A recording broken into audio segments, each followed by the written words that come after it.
నేతగా ఎవరిని ఎన్నుకోబోతున్నారనేది కాంగ్రెస్ పార్టీలో ఉత్కంఠను రేపుతోంది.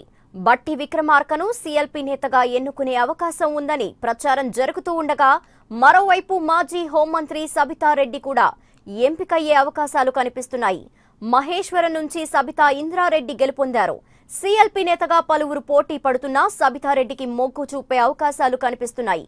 గెలిచిన ఎమ్మెల్యేల్లో కొందరు ఆమెకు మద్దతుగా నిలుస్తున్న నేపథ్యంలో ఎన్నిక ఆసక్తిని రేపుతోంది.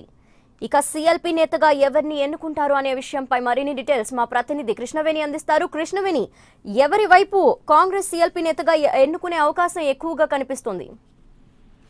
రైట్ లక్ష్మి, అసెంబ్లీలో ప్రతిపక్ష నేత ఎన్నికకు కాంగ్రెస్ ఎమ్మెల్యేలందరూ భేటీ కానున్నారు. దీనికి సంబంధించి సీఎల్పీ నేతగా పలువురు దీనికి బరిలో ఉన్నట్టుగా తెలుస్తోంది. ముఖ్యంగా ఎవరైతే గెలిచిన అనంతరం కూడా మనం చెప్పుకోదగిన వాళ్ళు ప్రస్తుతం ఇటు బట్టి విక్రమార్కనే కావచ్చు, మొన్నటి వరకు టీపీటీసీ చీఫ్ గా ఉన్న ఉత్తమ్ కుమార్ రెడ్డి, సబితా ఇంద్రారెడ్డి బరిలో ఉన్నట్లుగా తెలుస్తుంది. ముఖ్యంగా అయితే మొన్నటి వరకు టీపీటీసీ చీఫ్ గా ఉన్న ఉత్తమ్ కుమార్ రెడ్డి కూడా సీఎల్పీ నేతగా ట్రై చేస్తున్నట్లుగా తెలుస్తోంది. ఎందుకంటే ఇప్పుడు టీపీటీసీ నేతను మార్చాలి కాబట్టి తర్వాత ఉత్తమ్ కుమార్ రెడ్డికి ఏ అధికారాన్ని ఇస్తారా అనేది కూడా ఒక క్వశ్చన్ మార్క్ గా మారింది.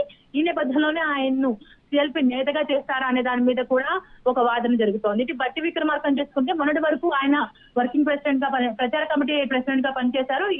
ఈ నేపథ్యంలోనే ఆయన ఇప్పుడు టీపీసీసీ చీఫ్ గా ఆయన్ని రిక్రూట్ చేసినట్లయితే ఇటు ఉత్తమ్ కు ఈ పదవి వచ్చే అవకాశం ఉంది. అయితే వీళ్ళిద్దరు కూడా నిన్నటి వరకు ఇటు అధికార పదవిలో ఉండి కూడా ఫెయిల్ అయ్యారు. నెక్స్ట్ ఫ్లోర్ పదవికి నేనే కరెక్ట్ అని కూడా అనూహ్యంగా సబితా ఇంద్రారెడ్డి పేరు కూడా వెలుగులోకి రావడం జరిగింది. మొత్తానికి గెలిచిన వాళ్ళలో అధిక సంఖ్యలో ఎస్సీలకు సంబంధించి ఉన్నారు కాబట్టి ముఖ్యంగా బట్టి విక్రమార్క దీనికి సంబంధించి కూడా బరిలో ఉన్నట్లుగా కూడా తెలుస్తోంది.